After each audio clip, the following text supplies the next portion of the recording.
Plan.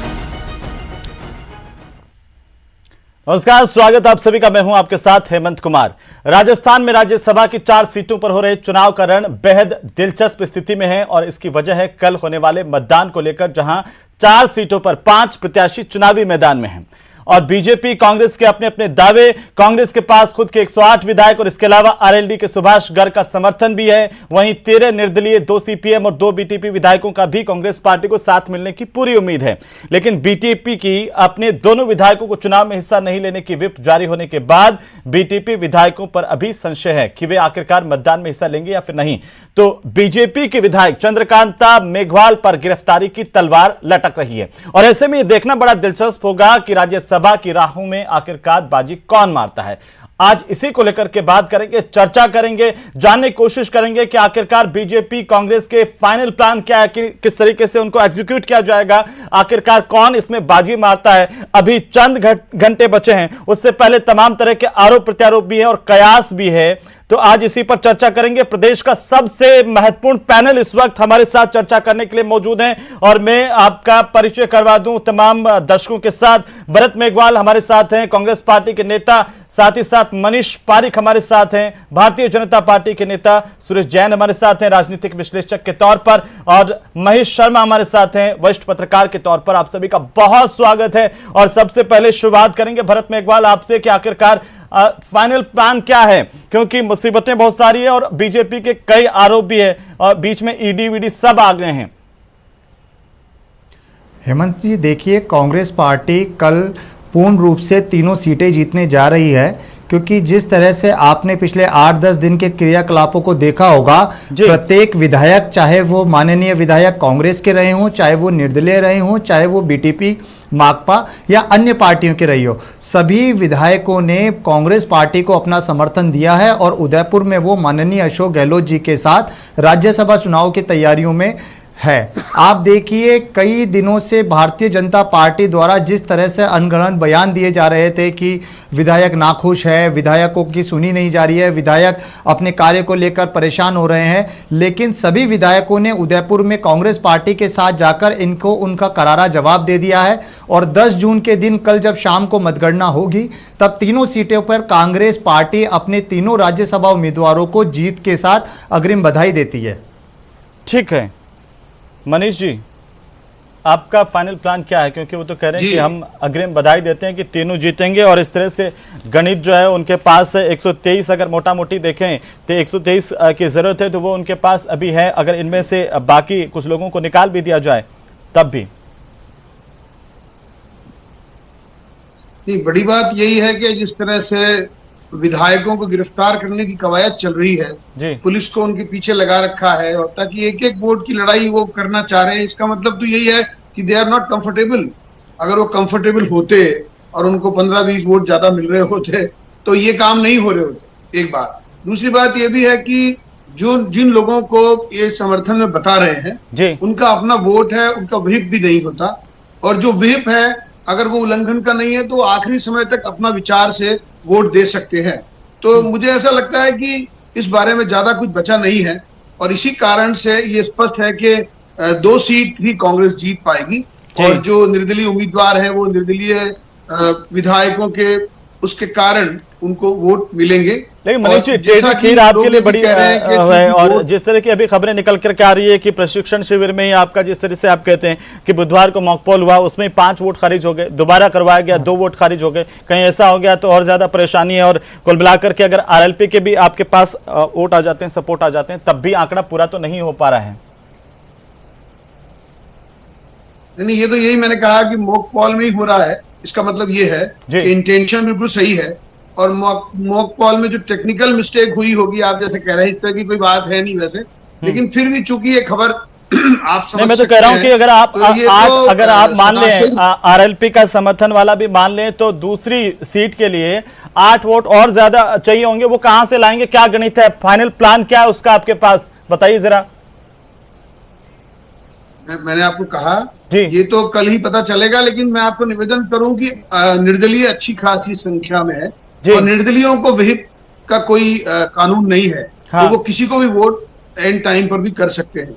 जहां तक एक तो ये बात है, दूसरी बात आप समझ रहे हैं कि जो ये अपने व्यक्तिगत संबंधों के कारण अगर वो आ गए हैं मुख्यमंत्री जी के साथ में, तो वो उनको ही वोट करने वाले हैं, यही एक भ्रम है। उम्मीद है आपको, जो कांग्रेस को ये उम्मीद है, मैं आता हूं उस पर, उम्मीद है आपको, अभी मैं आता हूं उस पर। महेश शर्मा जी, विप का जिक्र आ रहा है, बीटीपी ने भी विप जारी किया है, कैसे आप इसको देख पा रहे हैं? क्या विप जारी होने के बाद जो दोनों विधायक हैं बीटीपी के, उनके लिए कोई मुसीबत है, परेशानी है, वो वोट में हिस्सा नहीं लेंगे या ऐसा नहीं है? देखिए, इसके बारे में तो वो व्यक्तिगत उनकी सोच और उस पर फैसले का निर्भर करेगा बीटीपी किधर से जी। लेकिन अभी जैसे उनकी उपस्थिति अगर कांग्रेस खेमे में है तो इसका मतलब ये है कि वो कहीं ना कहीं उनके पक्ष में होंगे। अब रहा सवाल निर्दलीयों के, तो निर्दलीयों की एक मानसिकता ये होती है कि उस समय अब उनको 2023 में अगला चुनाव लड़ना है। ऐसी सूरत में जो उनके जो काम बाकी हैं और दूसरे जो जिस तरह की वो व्यवस्था अपने क्षेत्र में चाहते हैं, सरकार से जिसकी अपेक्षा है, तो निश्चित रूप से जो सत्तारूढ़ दल के समर्थन के उनके ज्यादा चांसेस हैं। अब रहा सवाल, सीपीएम ने तो अपना पूरा डिक्लेयर ही कर दिया कि वो भाजपा को वोट नहीं देंगे।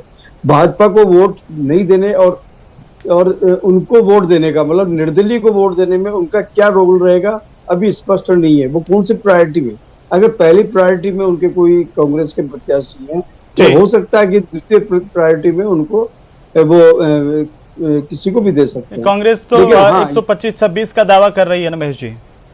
हाँ, जो 123 चाहिए और 123 के लिए अगर 123 वोट अगर मिल जाते हैं तो कांग्रेस को निश्चित रूप से नहीं, जिस तरीके से 125 का दावा, अगर उसमें से 2-3 निकाल भी दें तब भी कांग्रेस को लगता है कि कोई दिक्कत अभी तक तो आती हुई दिखाई नहीं दे रही। आगे क्या होगा वो तो देखिए भविष्य के गर्भ में है जी, ये वाली बात तो है लेकिन हाँ ये है कि बीजेपी जो है अपने प्रत्याशी को बिल्कुल निश्चित रूप से निकाल लेगी। अब रहा निर्दलीय का, निर्दलीय जिस तरह के दावे कर रहे हैं और जिस तरह का उन्होंने पहले भी बताया कि कांग्रेस के कुछ विधायक उनके संपर्क में जी हैं और साथ कि वो दावा ये भी कर रहे हैं कि मतलब कि निर्दलीयों के भी मेरे को वोट मिलेंगे। और इन चीजों को देखते हुए तो अगर ये कहा जा सकता है कि मतलब वो मैदान कहीं न कहीं मतलब क्या तो चुनाव मैदान में है, तो ये दोनों तलवारें दोनों साइड में। मैं दरअसल ये जानना चाह रहा था कि क्या वो विप में बंधे हुए हैं बीटीपी के विधायक? नहीं, वो कांग्रेस के विप में तो नहीं है, लेकिन अगर वो करते हैं बीटीपी की ओर से, देखिए फैसला जो है वहाँ जो उनके पार्टी की ओर से जो जारी विप वो इतना महत्वपूर्ण नहीं होता। उनके दल का जो विधानसभा में जो है नेता जी वोट जो जारी करता वो उस पर निर्भर करता है कि तो ये उनके आप कह रहे हैं कि जो बेलाराम उनके प्रदेशाध्यक्ष हैं बीटीपी के, उन्होंने विप जारी किया, ये इतना महत्वपूर्ण नहीं है? तो जी ये बाहर का जो विप है जो वो मतलब क्या था जब ठीक है, यही बात बहुत महत्वपूर्ण थी क्योंकि बहुत सारे लोगों को इस बात को लेकर के संशय, और मैं चाहता था कि इसको शुरुआत में ही हम क्लियर कर लें। सुरेश जैन साहब, एक राजनीतिक विश्लेषक के तौर पर अभी की जो स्थितियां हैं, देखिए तमाम शिकायतें भी की गई है, धनबल के भी आरोप है। आज जैसे कि आपने सुना ही होगा, कुछ देर पहले रामलाल शर्मा ने भी ये आरोप लगाए हैं, सत्ता के दुरुपयोग के भी आरोप है और कांग्रेस के अपने दावे भी हैं। कैसे आप देख पा रहे हैं पूरे घटनाक्रम को, बिल्कुल संक्षेप में? पहले तो मैं बीटीपी वाली स्थिति को स्पष्ट कर दूं। जी बिल्कुल कीजिए। कि बीटीपी की जहाँ तक बात है, यदि ये कहा गया है कि आपको मतदान में भाग नहीं लेना है और सदस्य मतदान में भाग लेते हैं जी, तो किसी भी तरीके के विप का उल्लंघन नहीं होगा, क्योंकि विप एक ही चीज़ के लिए जारी हो सकता है कि आपको वोट दिखा करके जो उनका प्रतिनिधि होगा उसको दिखाना है। उसमें कहीं ये नहीं है कि वोट देने आप आएँ या ना आएँ, पहली बात। हाँ। दूसरा, जो अभी महेश जी भाई साहब ने कहा वो बिल्कुल सही कहा कि जो विधायक दल का नेता है उसके द्वारा जारी किया हुआ विप या उनकी पार्टी का जो सचेतक है उसके द्वारा जारी किया हुआ विप ही मान्य है, और उसमें सिर्फ वोट दिखाने की है। चाहे कांग्रेस हो, बीजेपी हो या कोई भी दल हो, उन्हें वोट दिखाने तक ही विप काम करेगा। बाकी वो वोट दिखा करके भी किसी अन्य व्यक्ति को वोट देते हैं तो उनकी सदस्यता पर कोई आँच नहीं आएगी। सिर्फ उनकी पार्टी जो एक्शन लेगी वो एक्शन ले सकती है। अब प्रश्न पैदा हो रहा है, 13 जो निर्दलीय सदस्य हैं जी, जिन्हें किसी को वोट दिखाना नहीं है, यदि उन्होंने वोट दिखा दिया तो उनका वोट रिजेक्ट हो जाएगा। यहाँ एक बात मैं और कहना चाहता हूँ कि 126 सदस्यों के समर्थन का दावा कांग्रेस कर रही है, यानी उनके पास 3 वोट अधिक हैं। और जैसा कि लगातार सुनने में आ रहा है और पहले भी देखा गया है, और ये सुभाष चंद्रा जी के मामले में हरियाणा का अनुभव है, बहुत सारे वोट रिजेक्ट हो जाते हैं। जब रिजेक्ट होंगे तो ये गणना है 41 वाली, ये बदल जाएगी, क्योंकि कुल जितने वैध वोट है वो प्रति वोट 100 के हिसाब से गिना जाएगा और उसमें 5 का भाग देके जी तो उसके बाद वो संख्या होगी। तो इसलिए जहाँ तक मैं समझ रहा हूँ 41 वोट जो पहले 2 कैंडिडेट हैं कांग्रेस के और बीजेपी का जो एक कैंडिडेट है, उनको उनकी पार्टियां 41 से ज़्यादा वोट दिलाएगी। ठीक है सुरेश जी, 3 वोट अगर कांग्रेस पास एक्स्ट्रा है तो ज़्यादा दिलाएगी, और उनमें से कोई रिजेक्ट हो जाता है तो फिर वो संख्या तो मतलब आप सीधे सीधे तौर पर ये कहना चाह रहे हैं कि अभी तो दोनों ही दलों को देखा जाए तो दोनों ही तरफ संशय की स्थितियां हैं, साफ नहीं है चीजें। कोई कह दे कि हमारे पास है पूरी तरह से, तो वो साफ नहीं है। हो सकता है कि स्थितियां बदल जाए, हरियाणा वाली स्थिति हो जाए। ये बिल्कुल इसलिए भी लग रहा है कि सुभाष चंद्र जी दावा कर रहे हैं जी, तो उनको जिनसे भी बात करनी होगी या जिनको भी सेट करना होगा, उन्होंने अपना नॉमिनेशन फॉर्म भरने से पहले नाम कर लिया होगा जी। और अब वो कहीं भी किसी भी बाड़ाबंदी में बंद हो, मौके पे देखा जाएगा कि वो कितने अपने वादे पे खड़े उतरते हैं, कांग्रेस के वादे पर या जो उन्होंने सुभाष चंद्र जी से वादा किया उस वादे पर। ठीक है भरत मेघवाल जी, आप पर आरोप है भारतीय जनता पार्टी का, और 2 तरह के आरोप है। एक तो कि सत्ता का दुरुपयोग आप कर रहे हैं इस चुनाव को लेकर के, और सियासत क्या इतनी गिर गई है। बीजेपी ने आपसे ये पूछा कि एक दलित महिला विधायक के खिलाफ गिरफ्तारी का वारंट जारी करवाते हैं, नोटिस जारी करवाते हैं, 1-1 वोट के लिए आप इस तरीके से कर रहे हैं। चंद्रकांता मेघवाल को वोटिंग से ठीक पहले इस तरह से क्या गिरफ्तारी को लेकर के नोटिस जारी करना उचित है? हेमंत जी, पहले मैं आपकी पहली बात का जवाब ये देना चाहता हूं कि सत्ता का दुरुपयोग करना, ये पूरा देश जानता है कि भारतीय जनता पार्टी किस तरह से सत्ता का दुरुपयोग कर रही है। और आज से पूर्व राजस्थान में जब सन 2016 में राज्यसभा के चुनाव थे, उस समय इनके पास पूरा समर्थन था, 160 विधायक थे इनके पास और 6 निर्दलीय थे। तब पूरा सत्ता का दुरुपयोग इनके द्वारा किया गया था। होटल में जैमर लगा दिए गए थे, मोबाइल फोन छीन लिए थे विधायकों के, यहां तक कि इंटरनेट बंद करके 500 से ज्यादा जवान तैनात कर दिए गए थे। तो सत्ता का दुरुपयोग मेरा सीधा सवाल है, बीजेपी का दलित महिला विधायक के खिलाफ इस तरीके से नोटिस जारी करना और गिरफ्तारी की तलवार लटका देना, ये क्या सीधे तौर पर यह साबित नहीं करता कि आपको आशंका 1-1 वोट के लिए आप इस तरीके से कर रहे हैं? माननीय विधायिका जी के पति जी ने भी ये चीज कही है कि 2018 में जब ये हुआ तब इनकी बीजेपी की सरकार थी।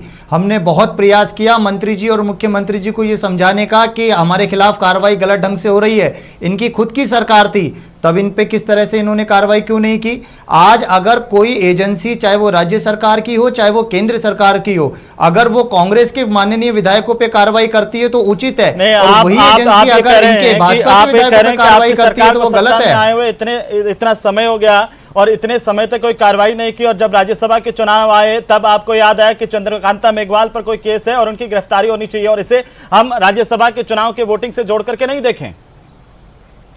ओम प्रकाश हुड्डा माननीय विधायक जी के पास जब CDAB का नोटिस आता है राज्यसभा चुनाव के पहले ही क्यों आ जाता है? उससे पहले तो कभी उनके पास आता नहीं है। नहीं, मैं हेमंत जी आपसे यही पूछ रहा हूँ, मैं यही तो आपसे मैं जवाब दे रहा हूँ। विधायक की आवाज को दबाने की कोशिश की जा रही है, उनको वोटिंग से दूर रखने की कोशिश की जा रही है, ऐसा कुछ नहीं है हेमंत जी, ऐसा बिल्कुल नहीं है, ऐसा कुछ नहीं है। आज अगर उनके पास नहीं, कोई आरोप तो उनके ऊपर आज सिद्ध किए जा रहे हैं, आरोप तो बहुत पहले से सिद्ध है। पुलिस है राजस्थान की पुलिस, उन्होंने कहा है CID CB के अंदर गए। बीजेपी पहले अपने गिरबान में जाकर देखिए, वक्त पर ला करके नोटिस जारी नहीं करते। हेमंत जी, बीजेपी पहले अपने गिरबान में जाकर देखें। बीजेपी जब, मैं वही तो आपको बात कह रहा हूं, अगर बीजेपी के द्वारा किसी माननीय विधायक पे कार्रवाई की जाती है तो वो सही है। तो कांग्रेस कह रही है कि वही वसुंधरा राजे की सरकार और गृह मंत्री आपके सबसे वरिष्ठतम नेता गुलाब चंद कटारिया, और आप जिनको आज दलित महिला विधायक पुरजोर आवाज बता रहे हैं दलितों की, उनके खिलाफ केस दर्ज हुआ, और न केवल केस दर्ज किया गया आपकी सरकार में बल्कि चालान भी किया गया। मैंने कहा कि वो तो जवाब दीजिए। नोबडी इज अबाउट नाउ, ये पक्की बात है। तो जो भी कोई रजिस्टर हुआ है मुकदमा, उसका जो भी रीजन है, जो भी कारण है, लेकिन 5 बरस तक उस पर कोई कार्रवाई नहीं हो और उसके बाद में चालान पेश हो गया, जो भी हुआ पोजीशन है उसकी, आप केवल क्या गुलाब चंद कटारिया की गलती थी, वसुंधरा राजे की गलती थी? आज जिनको आप दलित महिला विधायक बता रहे हैं, इसका मतलब यही है कि करके चालान करवाना, जबकि उल्टा तो उनका आरोप था कि उनके साथ अभद्रता की। Nobody is about the law, मैंने आपको कहा, मैंने कहा nobody is about the law. ये तो इससे तो अच्छा लगता है, लेकिन जिस तरह से खुली छूट दी मलिंगा जी ने कह दिया मुझ पर मुकदमा दर्ज हुआ है, गिरफ्तार नहीं किया उनको केवल वोट के लिए यहाँ ले आए। तो जितने भी लोग हैं, आपराधिक मुकदमे थे, आपराधिक प्रवृत्तियां थी, वो सब कांग्रेस को वोट देंगे, इसलिए उन पे कोई कार्रवाई नहीं हुई और सबको प्रश्रय दे दिया। हर आदमी अपनी कीमत वसूल कर रहा है कांग्रेस पार्टी में। आप देखेंगे कि मुझे ये करिए, मेरा ये काम करिए, हमारा कोई काम तो किया नहीं।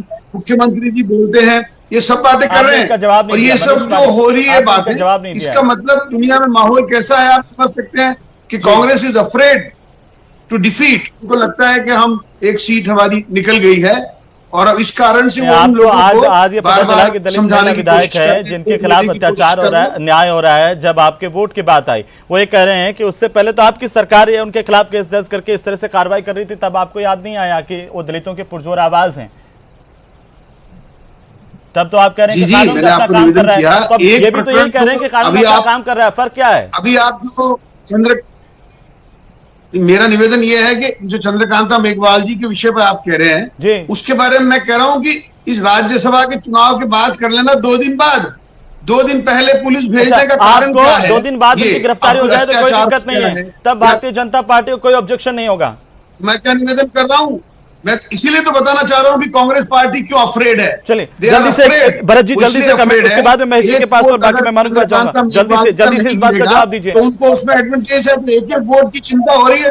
एक तरफ कह रहे हैं कि 128 वोट हमारे पास है, हमें कोई दिक्कत ही नहीं है। तो मैं आपको निवेदन करना चाहता हूं, ये बताना चाहता हूं, देखिए भारतीय जनता पार्टी खुद अफ्रेड हो चुकी है, क्योंकि आज जिस तरह से अभी आपने भी बताया कि इन्होंने 2 मॉक ड्रिल करी और 2 मॉक ड्रिल में 5 से ज्यादा विधायकों के, इनके 5 विधायकों के वोट खारिज हो चुके हैं। तो एक वोट की कीमत तो भारतीय जनता पार्टी को देखनी पड़ेगी, क्योंकि ऐसा ना हो जाए कि कहीं घनश्याम तिवारी जी का वोट भी करवाए। बिल्कुल करते हैं, लेकिन हमारे अनुभवी है, बिल्कुल अनुभवी है, बयान देने वाले लोग जो हैं वो आकर के आपके पास खड़े हैं, वो तो आरोप लगा रहे हैं।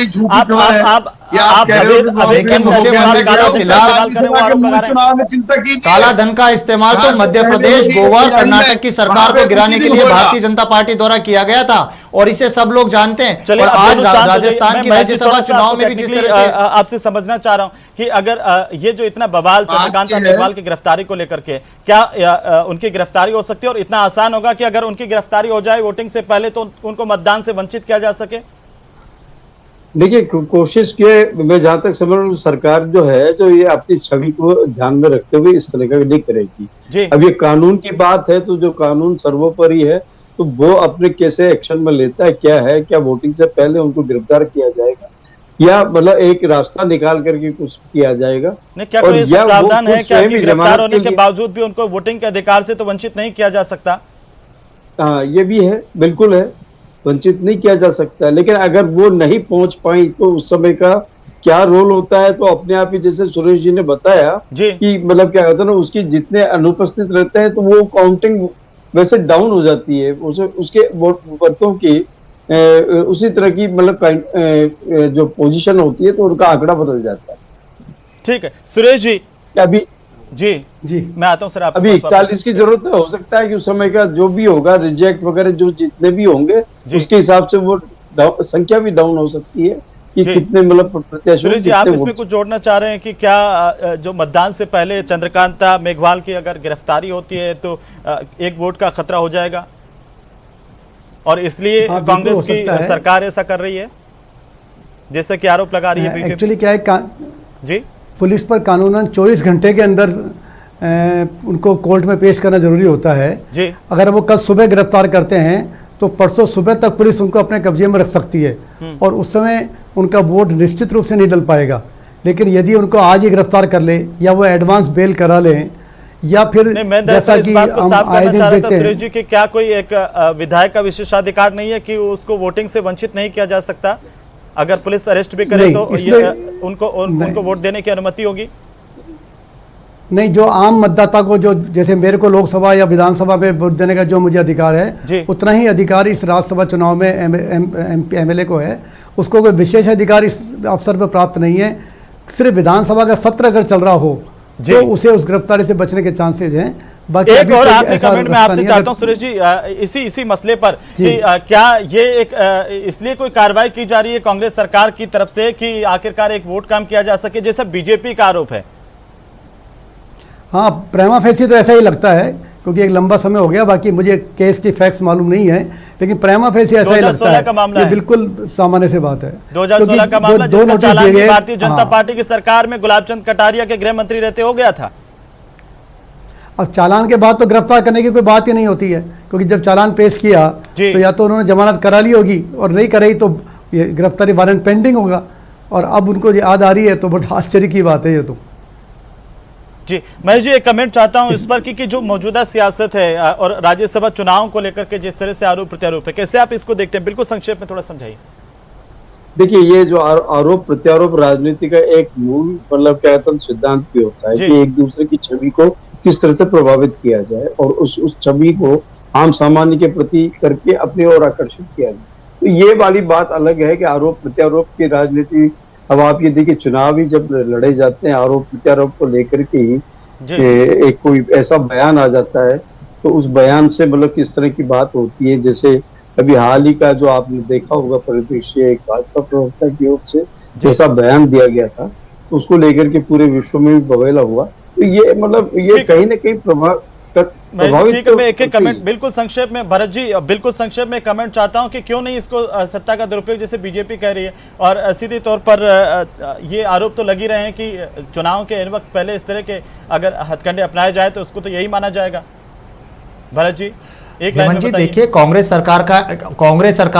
सरकार का इसमें ऐसा कोई ध्येय नहीं है। सीआईडी-सीबी ने जुर्म प्रमाणित किया है और गिरफ्तारी के पहले इन्हें यह कहा गया था, नोटिस देकर यह कहा गया कि आप पुलिस थाने में आकर अपने बयान दर्ज कराइए और अपने पक्ष रखिए।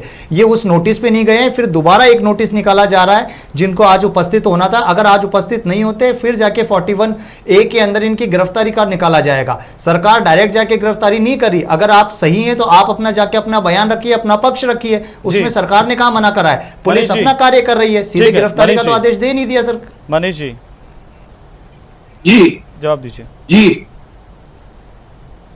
जी बड़ी बात यही है, मैंने कहा सारे षड्यंत्र कांग्रेस पार्टी कर रही है, और उसका सीधा कारण है कि दे आर नॉट कंफर्मिंग कि उनको चुनाव में पूरे वोट दो ही उनके जीत पा रहे हैं, तीसरा नहीं निकलेगा ये बात। दूसरी बात, भारतीय जनता पार्टी की जो शॉर्ट विक्ट्री है उसका दो कारण है। एक तो मीडिया चौथा स्तंभ है लोकतंत्र का, तो उनको पूरा भरोसा है कि जो निर्दलीय उम्मीदवार है जिनको भारतीय जनता पार्टी समर्थन देने वाली है उनको भी निर्दलीय विधायकों का समर्थन मिलेगा, और जो बीटीपी है और आरएलपी है इन सबका समर्थन निर्दलीय विधायक तो कांग्रेस के साथ में है। जी मैंने आपको निवेदन किया, लगातार होटल में उनके साथ चल रहे हैं। चलिए ये देखना बड़ा दिलचस्प होगा कि आपके दाव में कितना दम है, कांग्रेस पार्टी के दाव में कितना दम है। बहरहाल बहुत शुक्रिया हमारे साथ इस चर्चा में शामिल होने के लिए। लेकिन जनता जिस तरीके से सियासत को देख रही है वो यही कहती होगी कि समझने ही नहीं देती सियासत हमको सच्चाई, कभी चेहरा नहीं मिलता, कभी दर्पण नहीं मिलता। इसके लिए थोड़ा इंतजार करने की जरूरत है।